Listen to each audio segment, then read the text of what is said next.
Why do some visas have a cap? I know that you mentioned it earlier that it's controlled by Congress, but why is there even a necessity to limit the amount of visas? Well, it's the overall immigration system has allocations for immigrants or non-immigrants who are temporary visa holders, depending upon the type of applicant it is and depending upon the country of origin. And that's just something that Congress does. It's in major need of review and revision and overhaul. It's like decades old, and so it's problematic in so many ways, that they'll only allocate a certain percentage of visas to people from Mexico so that U.S. citizens who want to petition their siblings or their adult children from Mexico are waiting more than 20 years because Mexico has a high rate of immigration in the U.S. because it's a neighboring country.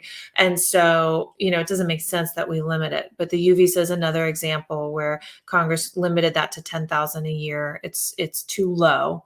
And so there's way more people applying. Another example is the H-1B visa for professional skilled workers who are performing jobs in the United States, for our employers and our economy. This is a thing that's important to everyone.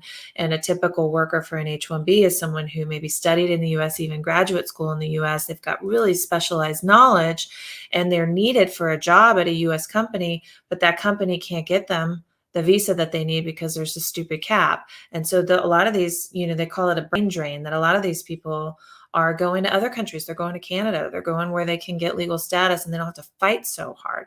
So it's a broken system, but the root of it all is that Congress is supposed to be managing and deciding how many immigrants we have from which group of people. It's just that they don't actually they don't make revisions and decisions because they're so gridlocked with political infighting. Very frustrating.